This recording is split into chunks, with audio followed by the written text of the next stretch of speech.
Welcome to the Timescales Interviews. I'm Grego, your host.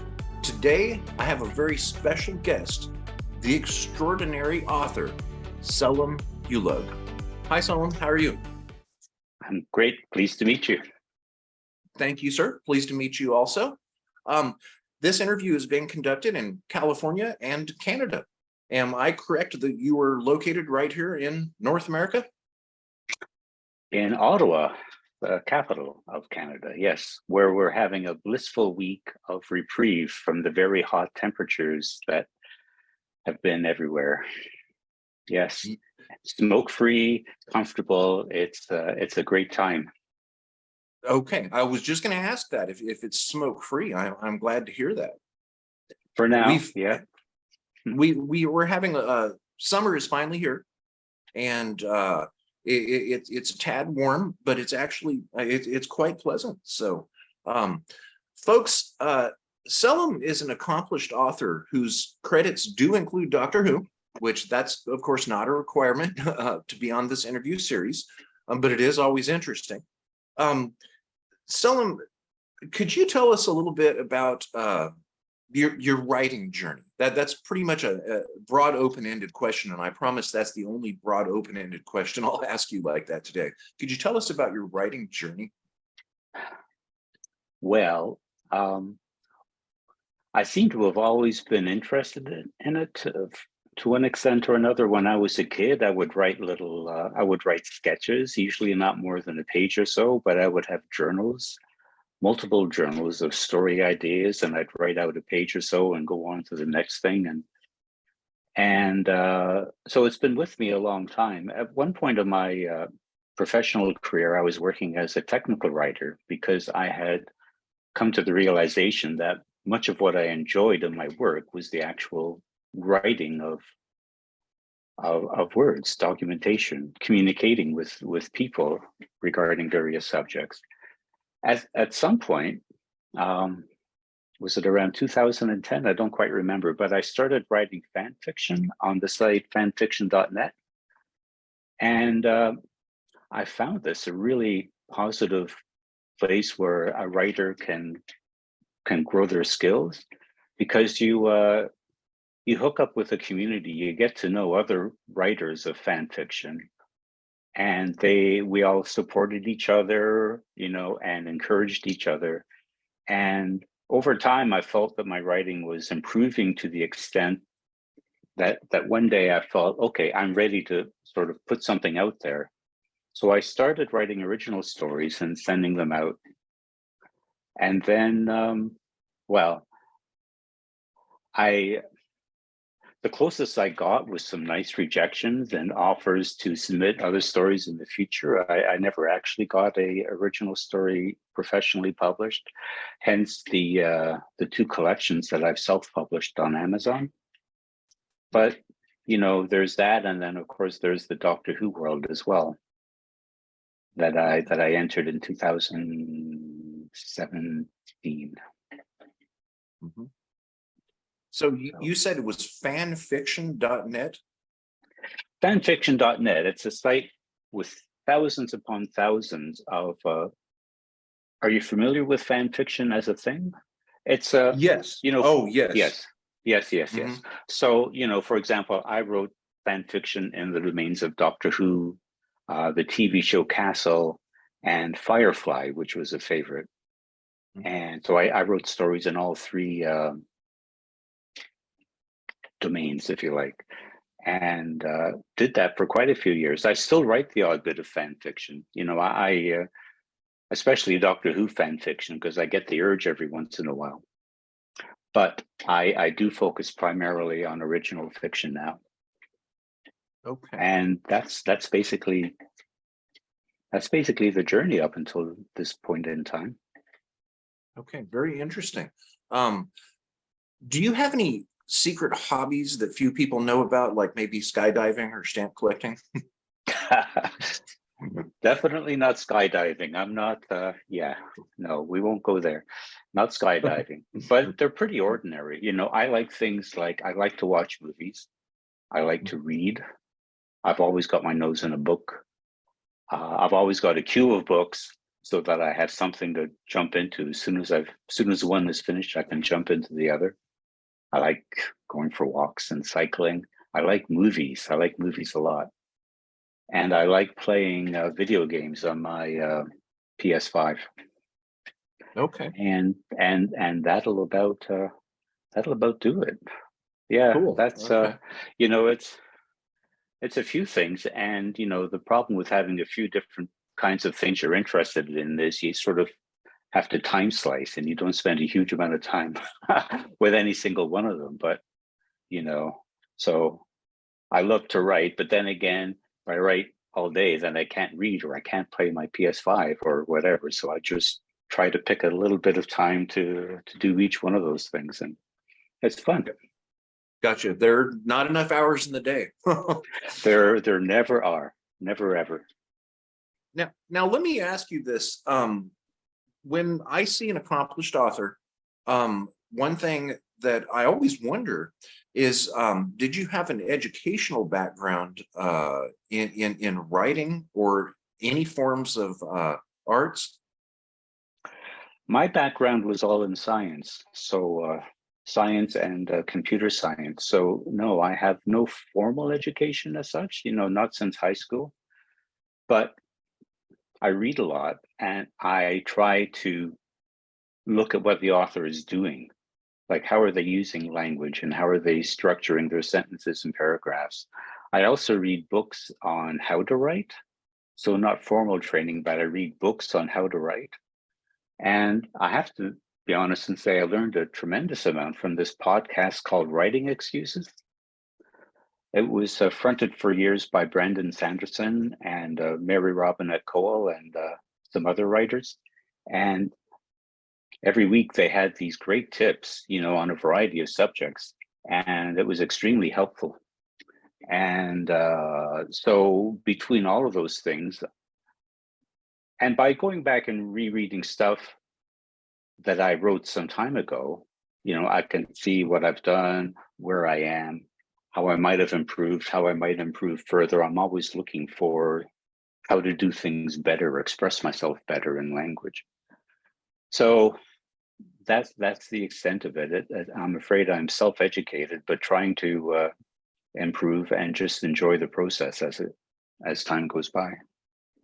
Okay. And this podcast you've mentioned is called Writing Excuses. Yeah, it's been on for years. Years and years. I don't listen to it regularly anymore, but I listened to it quite religiously for a long time, and it is a great resource for people wanting to learn how to improve their writing. So, I mean, it's something I highly recommend. There's many podcasts like this, but that is the key one for me, from which I've learned the most for sure. Okay, perfect. Thank you. For people watching or listening to this, if you go to the YouTube video of this interview, we're going to have some links down below where you can click on and follow through with these. We're going to list fanfiction.net, and then of course the Writing Excuses podcast. And there's also going to be a link to Mr. Ulug's excellent webpage down there as well. So I'm wondering, you mentioned that you like movies and apparently love reading. And I'm wondering, do you happen to come from a home when you were younger where there was television or music on all the time, or were there books all around all the time? TV as a family, TV was something we watched in the evening. It certainly wasn't on all day. Music was off and on, not constant, but off and on. My parents used to listen to things like The Sound of Music and My Fair Lady and all of that sort of ilk, Robert Goulet, Frank Sinatra. As for me, I buried myself in books, so I've been kind of consistent that way. I mean, when I was younger, it was mostly adventure books, things like Edgar Rice Burroughs, for example, and the Tarzan books and the Mars books, and the old pulps like Doc Savage, The Shadow, and things like that were available in paperback for a time. So I read all those things and just ate them up. Then I got into science fiction, fantasy, and other things. Nowadays, I read all those things, but I also read mysteries and thrillers.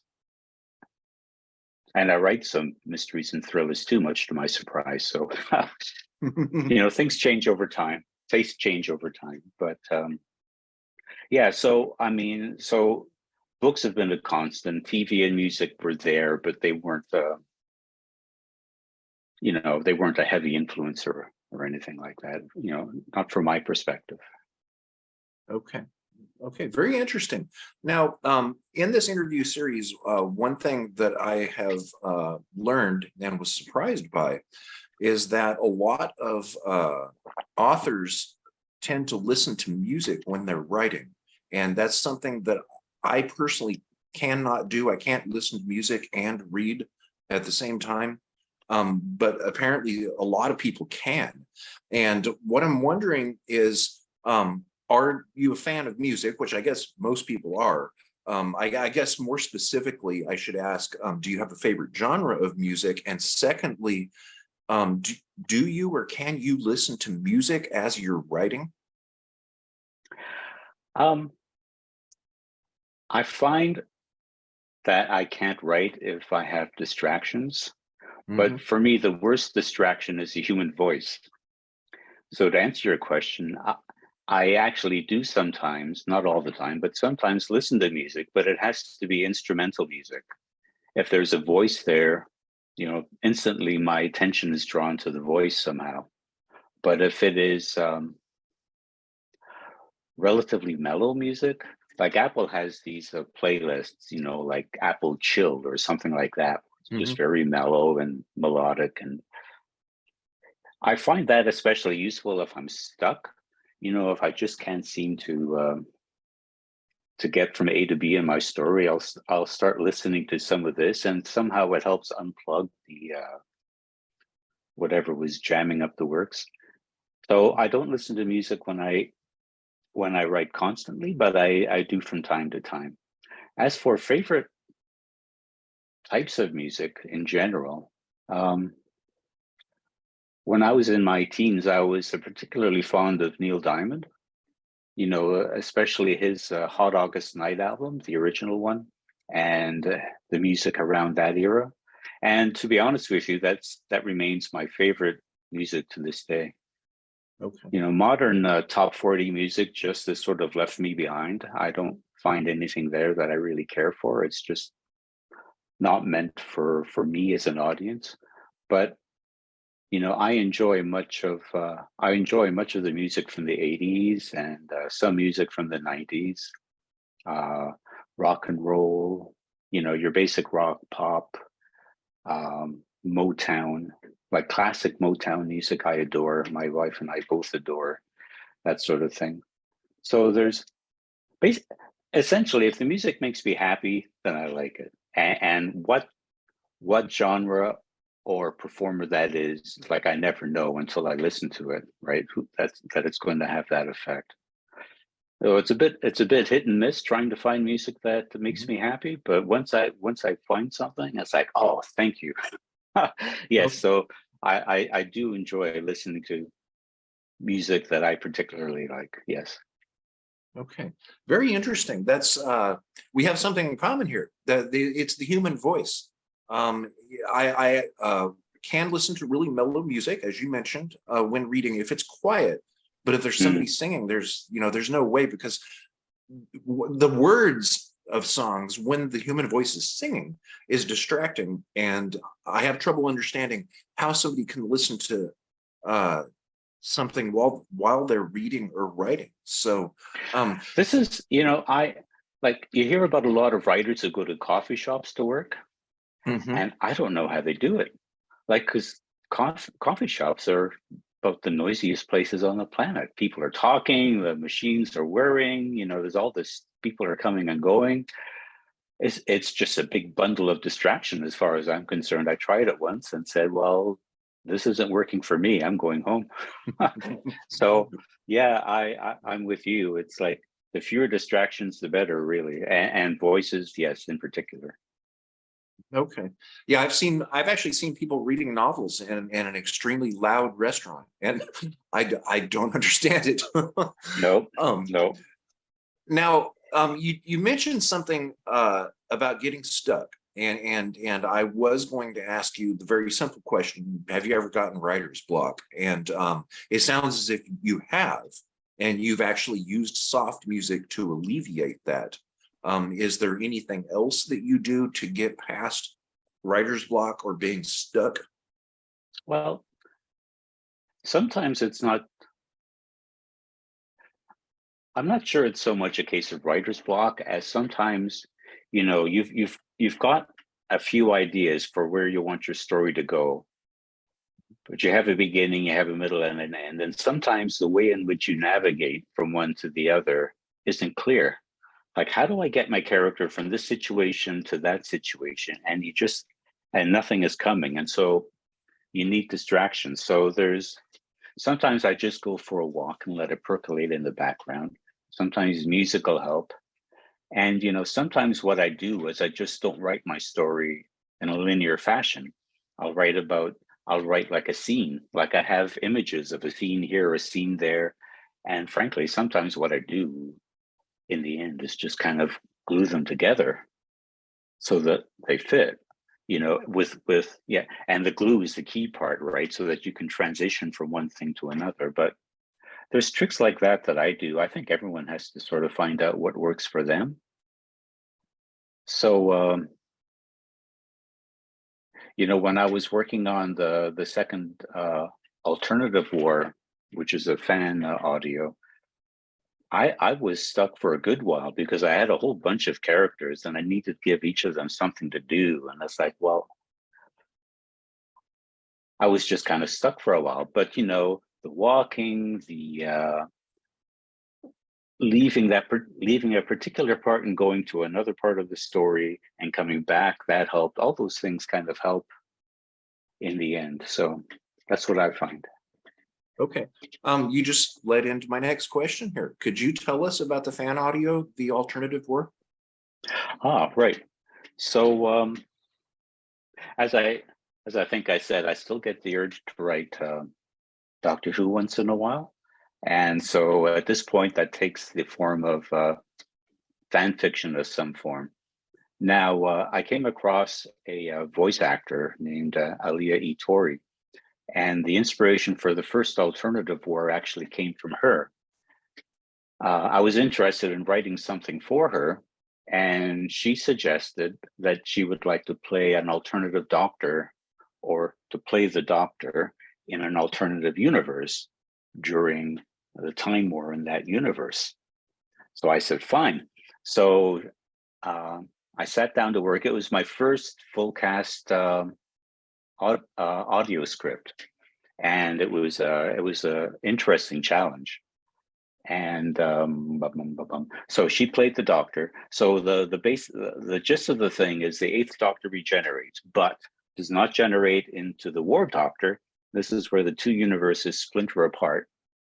In our universe, or the TV universe, he becomes the War Doctor.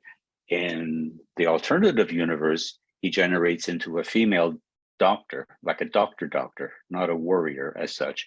And so we have a doctor in the time war trying to figure out how best to bring this war to an end. And that's what the story was about. So there was that one. And then a few months later, we did a second one where the doctor is now regenerated and has become a version of David Tennant's 10th Doctor.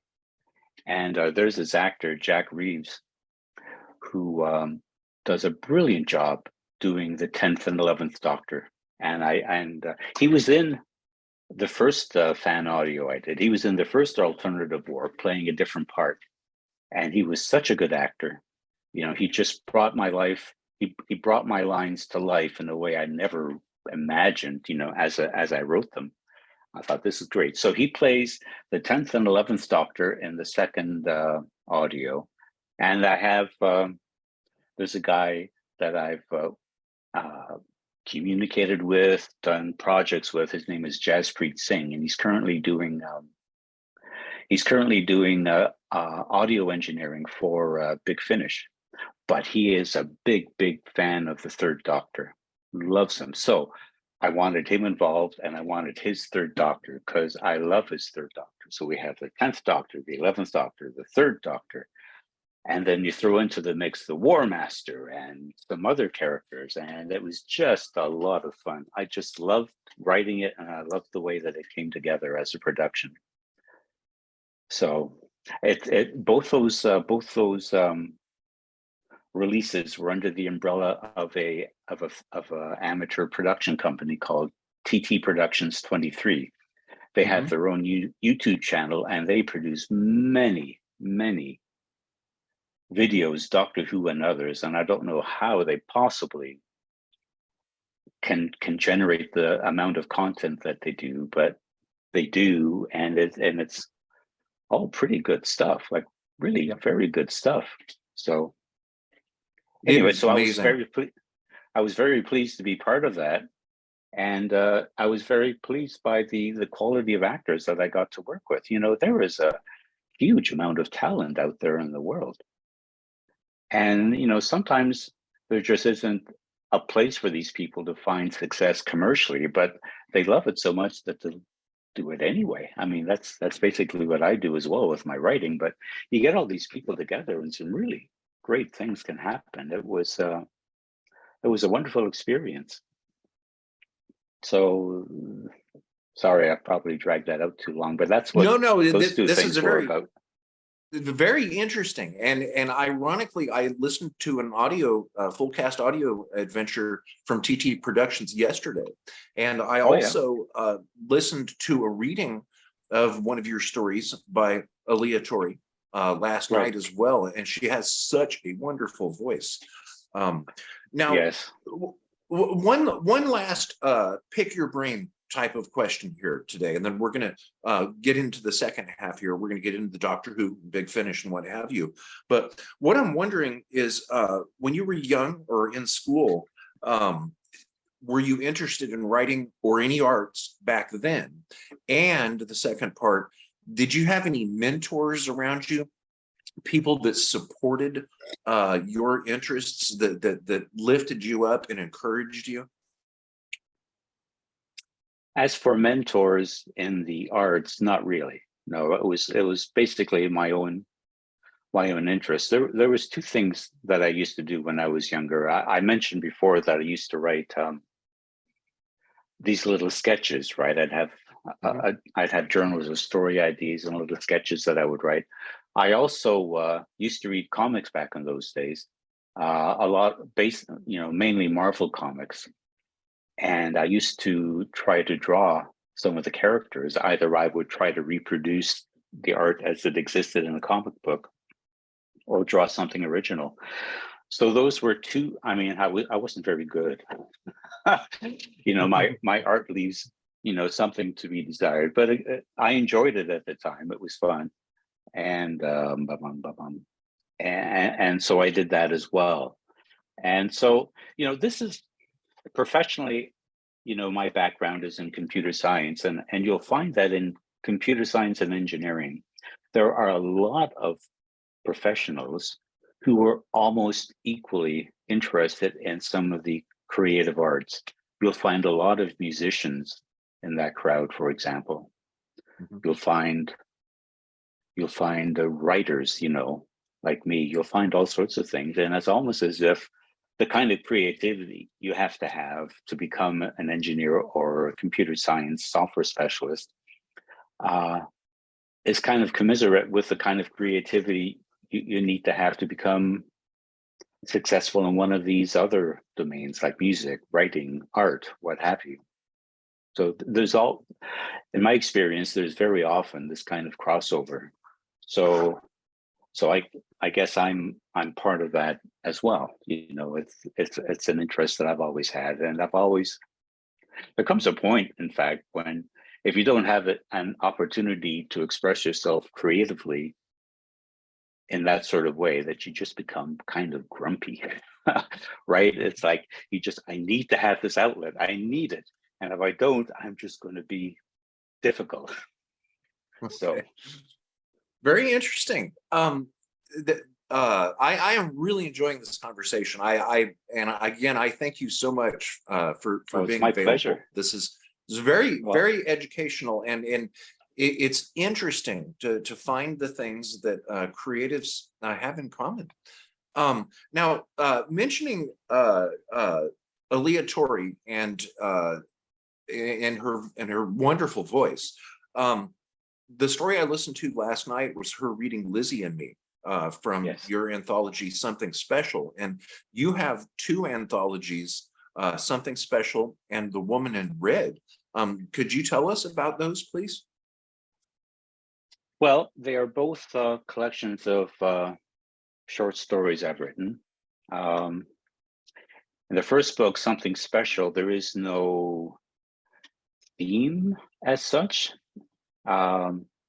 Sometimes the stories I've written there are in pairs, so like you write a story about some characters and you realize I'm not ready to say goodbye to them yet. So I would write a second story. So there's probably at least 3 stories in there, or 3 pairs of stories, I should say, one following from another. However, although there's no theme, I did manage to squeeze the phrase something special into each and every story. So I think part of I commissioned an editor to review the manuscript, and she glommed onto this quickly, and she said to me, I was looking forward to finding out where it was going to be. It's kind of like when Alfred Hitchcock makes his appearance in his movies, right? Like, where is it going to be? I know it's going to be here somewhere. Anyway, but not every story in Something Special is absolutely wonderful, but I'm very proud of many of them. I think I just wanted to put a broad spectrum of what I had written in terms of original fiction there. And my intent was to do something similar to that in A Woman in Red. There is sort of a theme there in The Woman in Red, in the sense that in the stories, the major character suddenly realizes that their long held conceptions about what's true in the world is actually not so true. And how do they cope with that? So that was kind of interesting to do from a writing perspective. The collection is shorter because, frankly, what I wanted to do afterwards was to tackle some longer form fiction. So I just,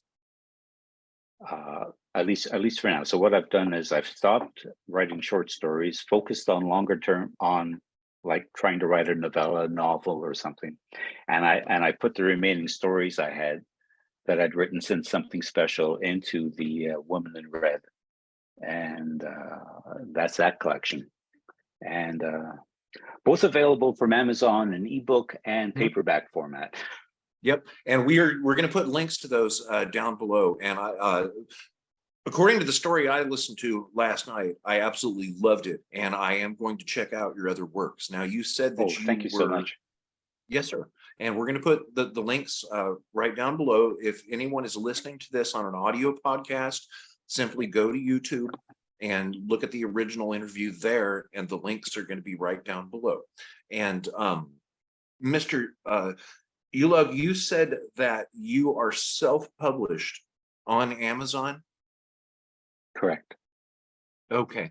Is that something, I've met a couple of authors that have done the same. And is that something that is easy to do, or is it time consuming? It is not easy. I mean, it's something that anyone can do in principle, right? There's no editorial process or anything like that. You simply upload, in principle, you upload a manuscript, you upload a book cover, and press some buttons, and boom, you're published. But in practice, formatting the thing properly so that it looks, so that you get the outcome that you want, is difficult. You have to find a way, since you're not going through a traditional publisher, you don't have an editor, you don't have a copy editor, or any of those other people that help make you look good. You don't have anyone doing marketing for you. So all of that is a challenge. It's a big challenge. Plus the fact that there were thousands upon thousands of people who do this. And so to get noticed per se is almost impossible. It's very difficult. And to be honest, like nobody makes a lot of money doing this, right? There's a few famous cases, you know, for example, The Martian started off as a self-published Amazon story, Andy Weird's book. And of course, it did reach people's attention and was published traditionally and became a movie. But for the rest of us, you know, you're not going to become famous, you're not going to become rich or anything. You put it out there so that it's out there. Because for me, self-publishing is a milestone. It's a marker, sort of in the writing journey that you find yourself upon. And I've finished a body of work. I can put it out there. Fine. Now I can move on to the next project. So there are technical challenges to just in terms of, you know, you have to fight like the Dickens with Microsoft Word sometimes to get your project formatted properly. You have to, and not only that, but formatting a book for paperback publishing versus ebook publishing is completely different. So you basically end up with two different copies of the same manuscript. And, you know, there's all of that. Plus, you know, you need cover art. So, Right. So I've commissioned the same artists for pretty much every project I've engaged in, and they've provided some fantastic artwork. They've done the artwork for both of the alternative war fan audios, and they've done the artwork for my two books on Amazon. And I just love that artist, and so, you know, that's extremely positive to make contact. And that's actually one of the interesting things about the internet, right? I had for my first book, I had an editor in Toronto, I had me in Ottawa, I had an artist in France.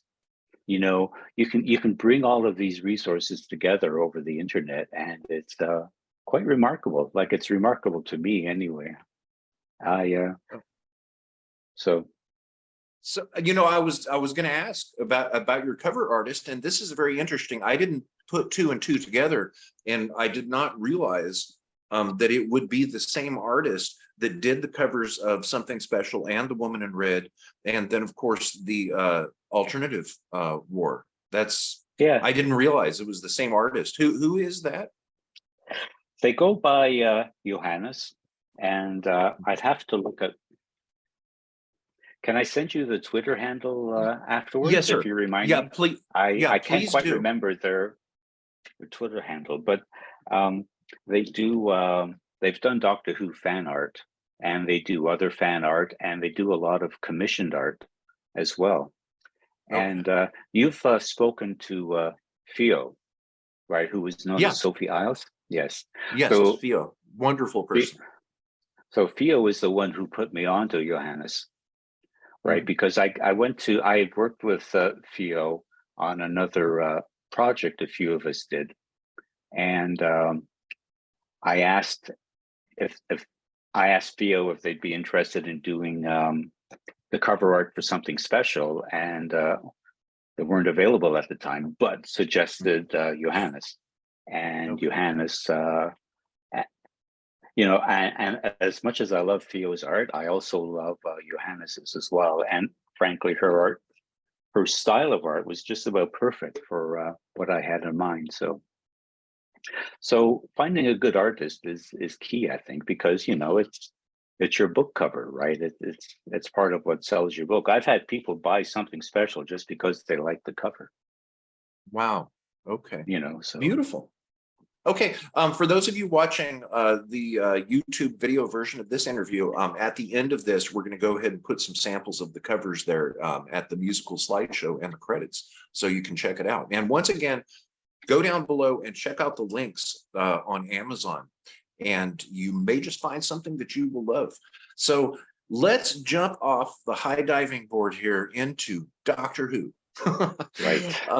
Do you happen to recall when you started watching Doctor Who, perhaps what story, and do you have a doctor?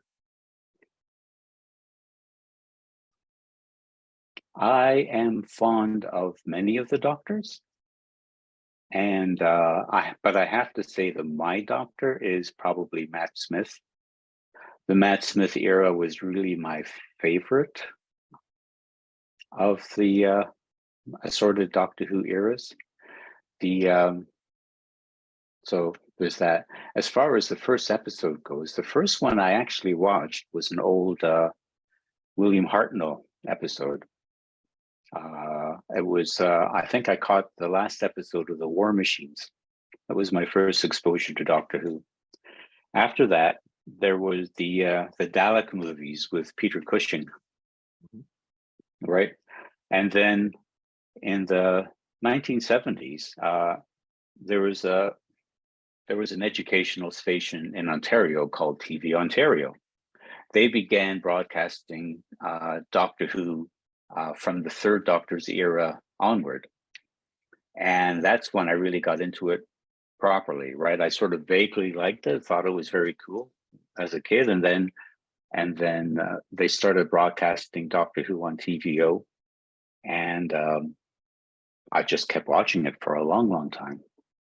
So oddly enough, they in their wisdom, they started off with the Three Doctors, right? They started off broadcasting the Third Doctor era with the Three Doctors because in their mind, we got to see who all the three actors were who played the Doctor, even though there was no context and nothing made any sense, but it was, but it was still,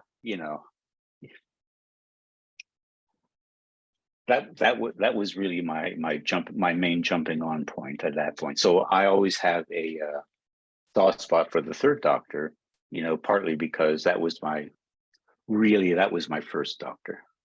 Okay, so that's very interesting. In the 70s, with public broadcasts, here we have what's called PBS, Yes, Public Broadcasting Service, and they started airing Doctor Who, I believe, in the early 80s, but they were out of order. They would have one piece of the Horror of Fang Rock, which was the third part, and then they would play the first part, and it was really confusing. Did they play them in order on your station? Aside from the fact they started with the Third Doctor, with the Three Doctors, I think so. Right. But I have to laugh because it almost seems, given Doctor Who and the timey-wimey nature of it, sometimes it almost seems appropriate to show. I guess so. To jump around in time like that.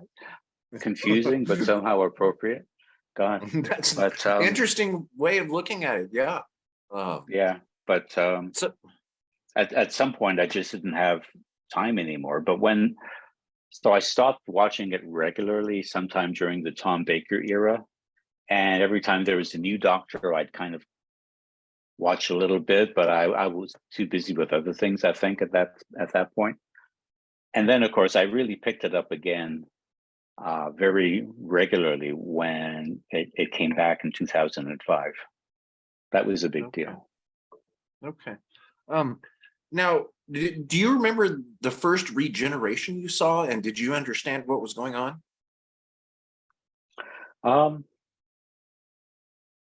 I think so. I think part of the first regeneration I would have seen was John Pertwee into Tom Baker. Right. And I think I would have understood. I don't remember not understanding it. I think I understood it because of the Three Doctors. That I'd already seen there was this concept of one Doctor evolving into the others. Okay. So I do remember the regeneration, and I'll never forget the Brigadier looking into the camera and saying, "Well, here we go again." Right? You remember that? In Robot, yeah. It's like, okay, so one more time. But so in other words, it wasn't something extraordinary. This is just like another thing in the life of the Doctor. Right. But yeah, that was my first, that was the first regeneration I saw. So. Okay. Now, many people, we've all seen them on Twitter and forums and what have you, enthusiastic people who may already write or they want to become writers. Many people just dream of writing for Big Finish, and you won the Paul Spragg Memorial Short Trip opportunity with your story Landbound. Now, that Yes. being said, I'm not familiar with Mr. Sprague. I do know that he unfortunately passed away, and was apparently very good friends with people there at Big Finish, and I very much admire this short story series dedicated to him. They're some of my favorites, and your story Landbound, I absolutely thoroughly loved. And Oh, I'm thank not you. just saying that as lip service to you, since you were willing to let me interview you. It really was genuinely a true pleasure for me to listen to. And I'm wondering if you could just basically tell us that story. How does somebody win the Paul Spragg Memorial? And I mean, did you just get an email someday that said, hey, congratulations, you won? Or did somebody call you? I mean, certainly you had to have been excited. Yeah, that's one word for it. Yes. So I actually entered the competition the first time the year previous when Joshua Winisco won. And I had written a story about the Fourth Doctor, and it was a fairly lighthearted story. But when I listened to the winning entry that year, Forever Fallen, I realized how inappropriate, not inappropriate, but the tone that I had taken in that story that I'd written was completely wrong for the competition, because this was a tribute of a sort to a fallen comrade, right? To a figure who was much beloved by the people at Big Finish. Like, most of us didn't know who he was, really. Mhm. He was on the Big Finish podcast for a time as a regular co-host with Nicholas Briggs until he passed away. But aside from that, he wasn't a known man, but he was a beloved figure in the company. And we were writing a story that was, in a sense, a tribute to him. And so writing something that had a lot of humor and silliness just really was not the right thing to do at all. I was like, oh. And I listened to the story a few times before submitting for 2017. And I thought, okay, I think I can do this. And I wrote Landbound and submitted it and heard nothing for the longest time. Like, I think the notification came along well after they had said they were going to provide notifications. And I figured, well, somebody else must have it because I haven't heard anything. And then very early one morning, we were getting ready to go to the airport for a flight to California, actually. And it was still dark outside. And my phone pinged. There was an email, and it was from Ian Atkins with the notification that I had won the competition. Landbound had been selected, and this and that. And if you didn't mind, we'd be submitting a thing to the BBC for approval and all this. And I'm just sort of got my phone in my hand like this going, and my wife was wondering what's going on. And I kept, all she could hear was me saying, holy crap. Nice. I couldn't believe it. Right. So I ran downstairs and I told my wife and my son what had happened, and they were jumping up and down and I was jumping up and down. Meanwhile, we still had to get to the airport, right? So it was all very surreal. We get to the airport, and at the airport, I'm emailing back and forth with Ian Atkins already about what we're going to do and how. And I'm telling him, well, we're going away.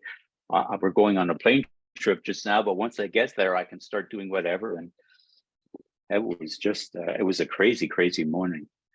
Wow. Awesome. But That is absolutely it's not something you'll ever forget, that's for sure. right. Wow. Okay. Now, that is absolutely beautiful. I can't imagine the feeling of excitement to learn that your story won that. And then after that, you went on to write Battle Scars with the Ninth Doctor, and that story was read by Nicholas Briggs. They're at Big Finish. How did all of that go down? Well, at, that was sort of interesting as well. So at one point, it must have been in 2000, in the spring of 2018. I can't quite recall, but Ian Atkins was leaving the position of producer for the Short Trips range, and Alfie Shaw was taking over. And I was listening to the Big Finish podcast that morning, and they were interviewing Alfie regarding his new role as the producer of the range. And not half an hour later, I got an email from him asking if I would be interested in doing another story for Big Finish. And I was like, are you kidding? I said, yes, it would be an honor. And then, all of that. And what he wanted was a story, sort of a fill in the gap story. So in the first episode of the Ninth Doctor, called Rose, Rose meets this guy called Clive, who's found pictures of the Doctor throughout history. One of those photos is him taken with the Daniels family of Southampton, who were meant to board the Titanic, but ended up not doing so. So Alfie's cue to me was, why didn't they get on the Titanic? And he left it entirely up to me as to how that came about. So he gave me quite free rein. And of course, my first thought, going, right, free rein, I'm going to throw in Daleks and Cybermen and Sontarans, and let's see what I can get away with. But that didn't last very long, and I got a bit more serious about it. So what I decided to do with it was to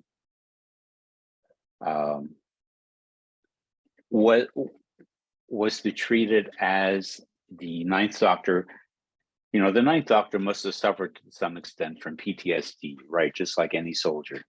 He's newly regenerated, not brand newly regenerated, but he's early in his lifetime, and he's still suffering trauma from that. And I had him able to commiserate with one of the characters in the story who'd fought in one of the Boer Wars, and he was definitely suffering from PTSD.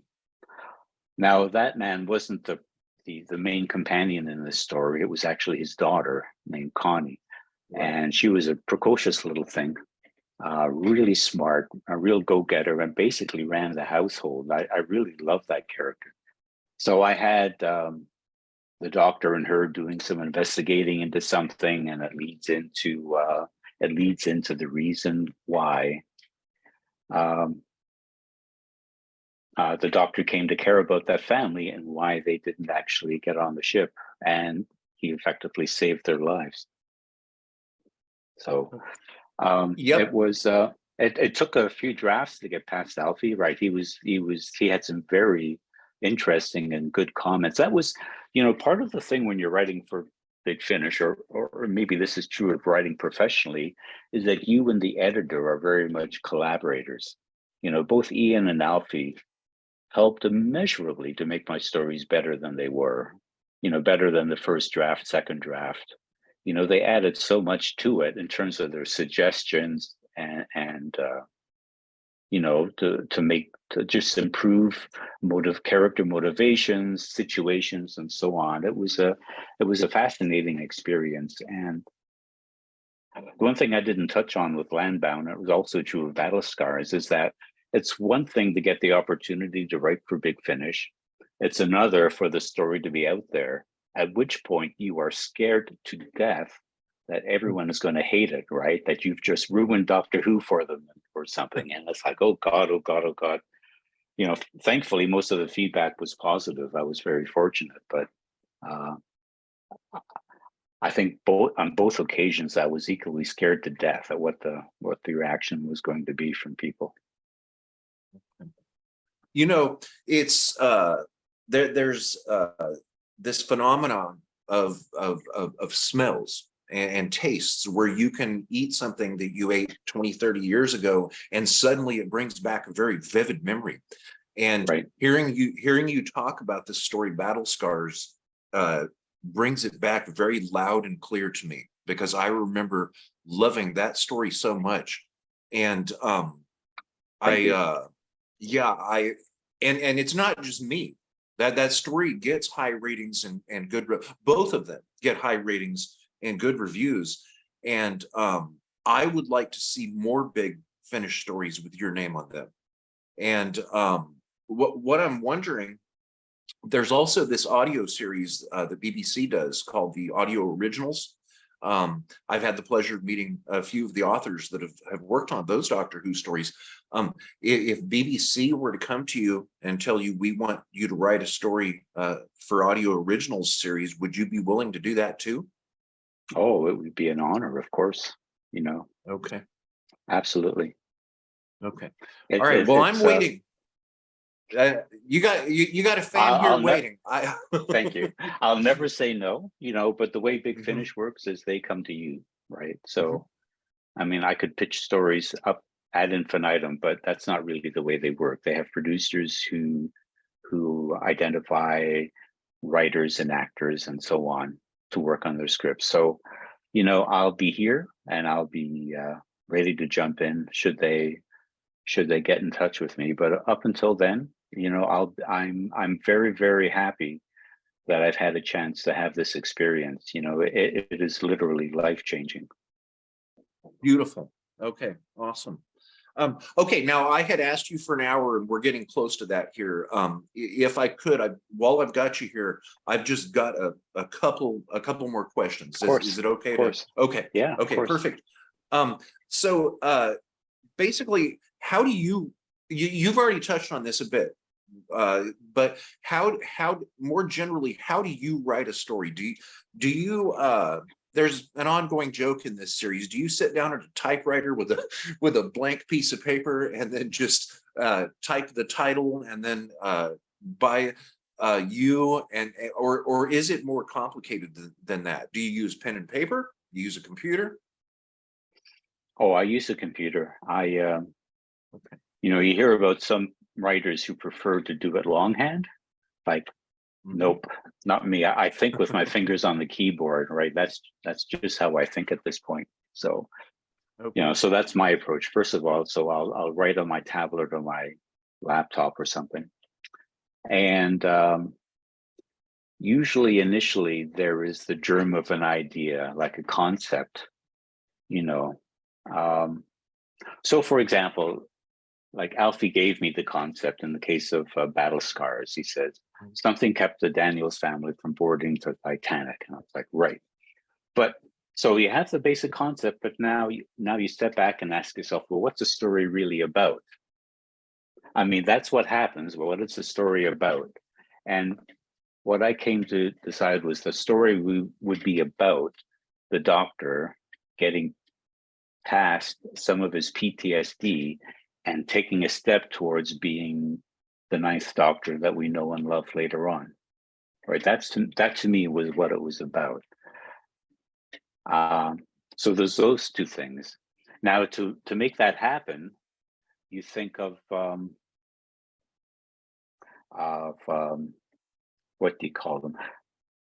This is the disadvantage of not having a formal education here, but there are things that you need to happen along the way. How do you get from A to B to C to D, where the conclusion of the story is E, let's say, and you're not sure, but I have a vision for C, so I'm going to write something around C. I'm going to write something around D. I'm going to go back to A, and then maybe to B. Just like I write personally, whichever part of the story I'm thinking about the most, which seems to need to be expressed most urgently at the time, if that makes any sense.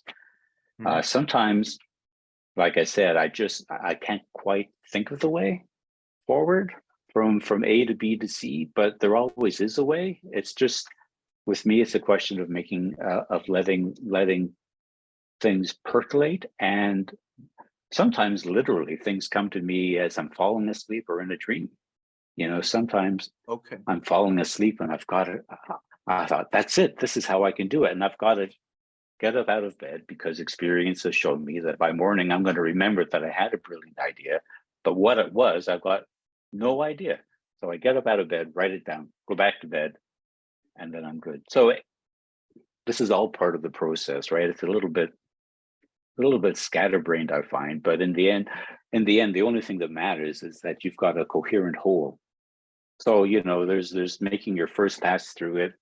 You go back and look at it again and again. You put it aside, go on to something else, come back to it after a while because your eyes will be much fresher. Because when you're writing for yourself, you don't have the advantage of an editor. I mean, people have writing groups as well where they submit to, but my problem is I write very, very slowly, right? If I joined a writing group and we got together every week, I wouldn't have anything to show people sometimes except for a handful of paragraphs. I just wouldn't be able to contribute. So I just do this mostly as a solo exercise and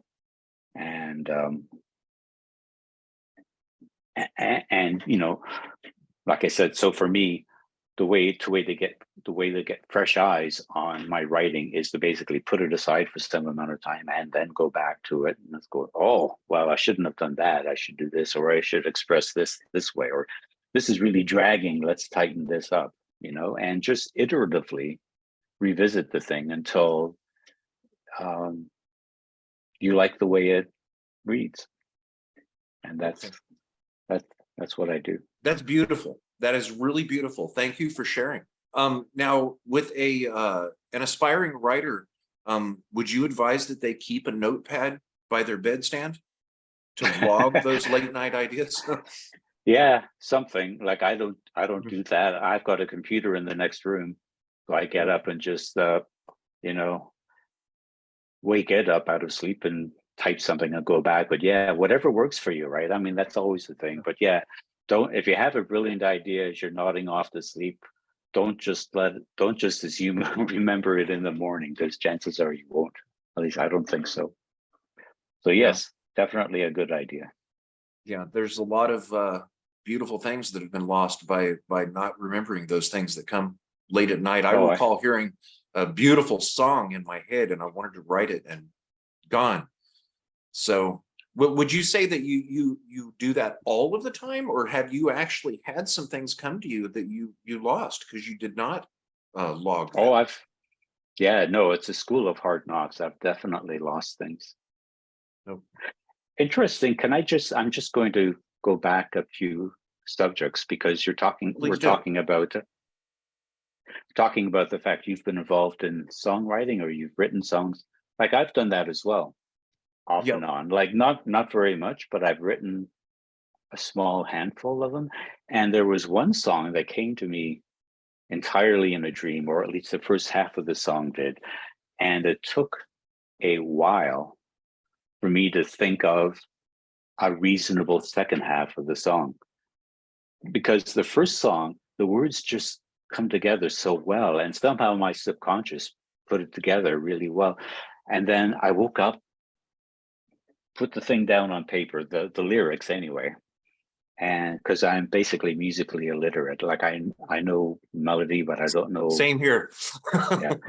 So, but to actually come up with the lyrics while conscious and awake were much more difficult. But it's the same kind of thing. Like something comes to you, you need to get it down.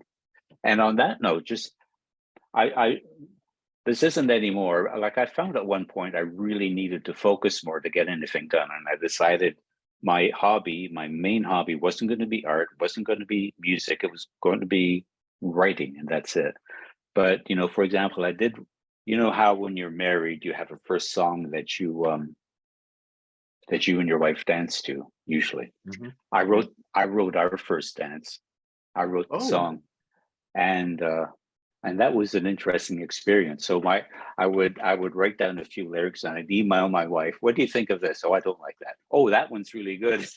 So I got it past her, and I gave the lyrics to a friend who was an actual musician.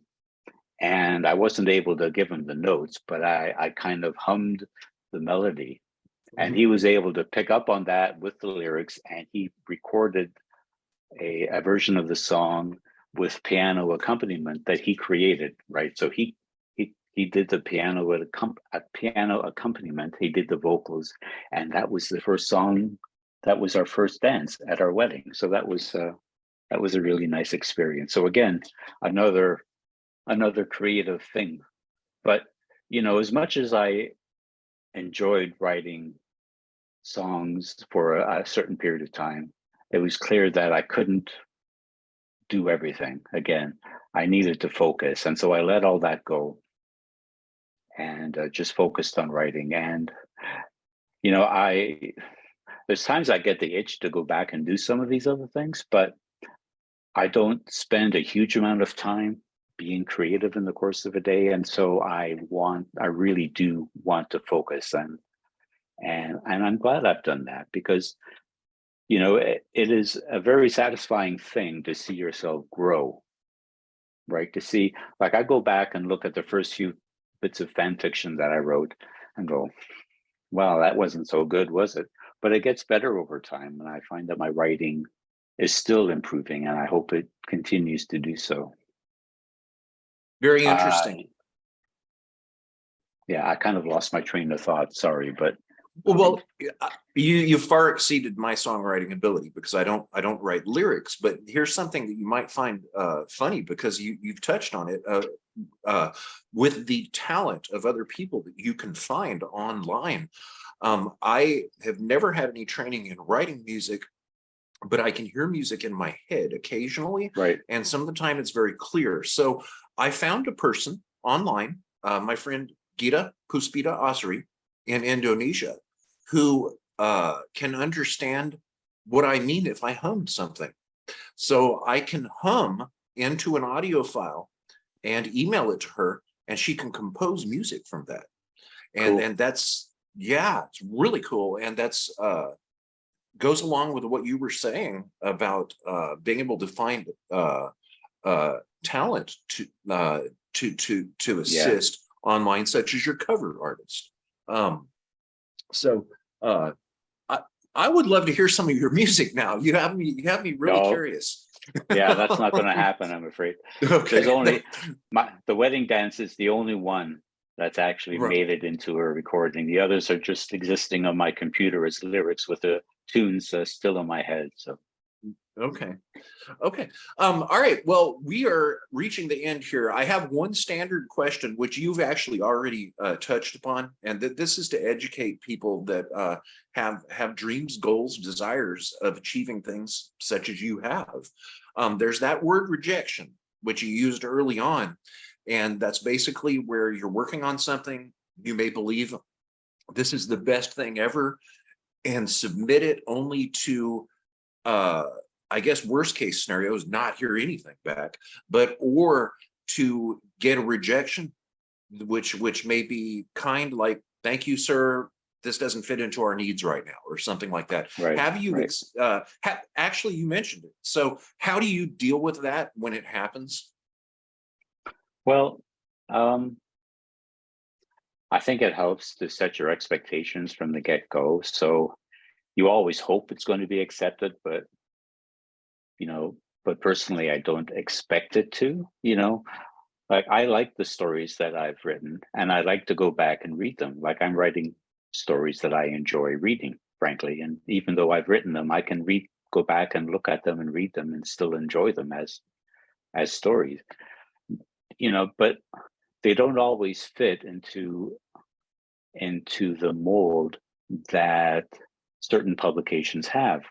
So I've had many rejections. I've had some offers to submit in the future. So obviously the editors liked it and saw promise and said, okay, well, try submitting again in the future. And that's great. So anytime I get a response like that, I consider that a win, right? So so part of the thing is how do you define winning, right? At this point, I define winning as somebody liked it. It wasn't quite right for their publication, but they see promise. Great, I can work with that. one of the reasons that I'm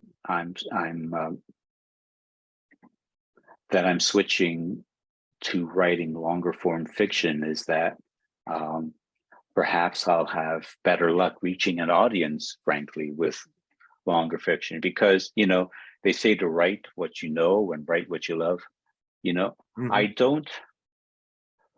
When I was growing up, short fiction was quite different than it is today, frankly, and a lot of publications publish stories that I just don't completely get. I don't understand why. Like, I'll read a story and say, well, why is it? I can't honestly answer the question, why is that story better in any way than what I've written? I don't get it. Or maybe I don't even understand the story. I don't understand what's going on. I don't understand the use of English. Why are they writing in in the style that they are? There's a lot of things I don't get. The genre of fiction actually that I get along with most, in terms of the stories are written in a manner to which I'm used to in terms of short stories, are mystery stories. So if I look at Alfred Hitchcock's Mystery Magazine or Ellery Queen Mystery Magazine, I'll go there. Those are the kind of stories I'm used to reading, told in a more straightforward way, with clear writing that's not trying to be excessively flowery or pretty or whatever, just telling the story, solving the crime, the mystery, whatever, right? It's something I relate to. That's one of the reasons that I'm starting to write a bit more crime fiction now, is because that seems to be the genre that's the best fit to the kind of writing that I do. Does that make sense? So the project I'm working on right now is basically a crime thriller. Okay. There's a very slight sort of fantasy element, just a tiny flavor of it, but it's mostly going to be just, people trying not to get killed and figuring out who's after them and that sort of thing. Okay, where can we get this? When you're finished with this, is it going to be self-published and available on Yeah, Amazon it'll be. also? Yeah. Okay. I should think. Yeah. Frankly, at this point, I'm too lazy to go through the trials and tribulations of trying to find an agent, trying to find a publisher. I just can't be bothered. I'm just, it's just not for me. And I would just rather get it out there, even if the audience is much more limited. I'd rather just get it out there and make it available, and Okay. all of that. So yes, eventually my plan is to have it ready by the end of 2014. I kind of have to feel my way through this process. Or wait a second. I'm sorry. You just said 2014. You meant 2024. Yep. I meant 2024. Is it really a mystery series or time travel? Timey-wimey. No. Have to have a TARDIS to get that one. Yeah. Okay. So 2024. Yeah. All right. 2024. Well, so it's going to take me some time, right? Because but I haven't done this before. Write something of this length. So I'm kind of just feeling my way along, experimenting, trying this, trying that, going back. And it's taking some time, but as I get more into it, it's coming along. So I'm looking forward to seeing this project finished. And even as slowly as I write, I think I should be done by the end of next year. Okay. So we'll see. All right. Well, you've already sold one, because I definitely want to read a mystery by you. Does it have a title yet? The title will be A Familiar Voice. Okay. A Familiar Voice. It's a sequel, if you like, to a story that I wrote in Something Special called A Voice. Okay. Okay, perfect. Now we're going to go ahead and we're going to wrap this up. So stick around and let me take us out. But you said something really interesting that I took note of. You enjoy reading your own writing, and what I'm wondering is, are you actually in any of your stories? Or you don't have to answer that. No, I will answer it. The answer is no. Okay. Okay.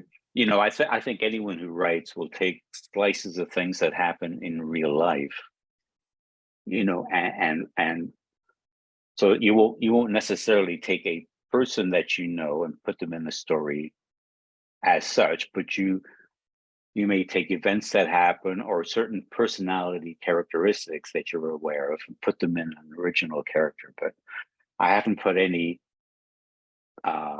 real life people in any of my stories, and I certainly haven't put myself in one. No. Okay. No. Okay. So let's wrap it up on a Doctor Who note here. As you know, Russell T Davies is back. Some of the fans have coined him as RTD2, which Yes. I didn't come up with that. I wish I had. But and of course, we have David Tennant and Catherine Tate and others coming back for the 3 specials. And then our new Doctor and the talented Ncuti Gatwa. Are you excited about what's coming up? Oh, very much so.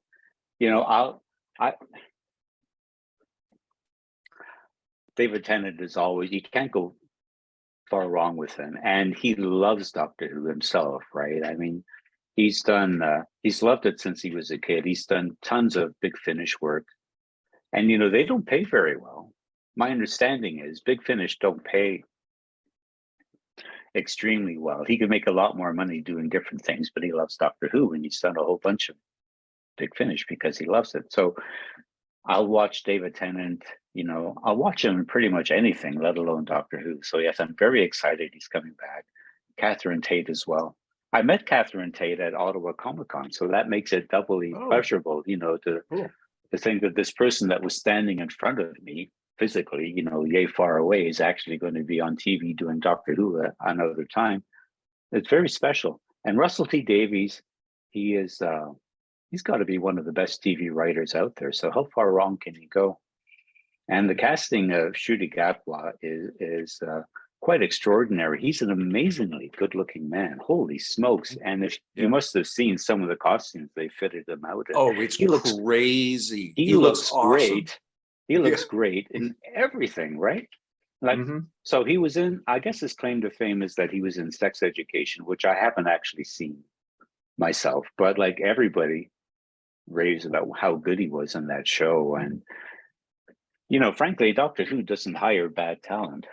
You know, they get really good people who go on and do all sorts of crazy things. I mean, look at Billie Piper's success, right? She's an amazing actor.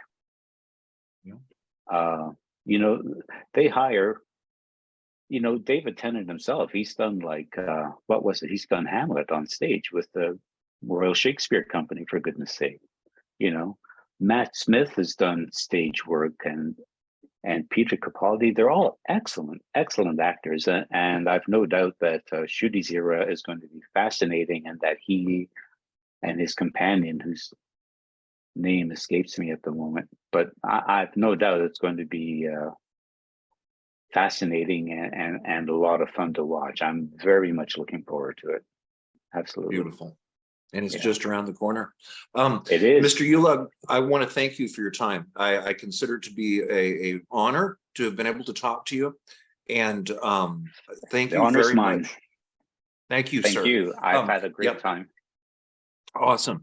For those of you that have enjoyed watching or listening to this interview, please thank Mr. Ulug for his time. Go and check out his works here on the YouTube original video version of this interview. You're going to see some links down below, and just poke around, check out his website, check out his stories, and check out his Big Finish Doctor Who stories as well. And you may just find something that you will love. So thank Mr. Ulug for his time, and reward yourself also, and enjoy. Have a nice afternoon, Mr. Ulug. Thank you so much. You too. Thanks for the chat. I've enjoyed it. Yes, sir. Thank you kindly.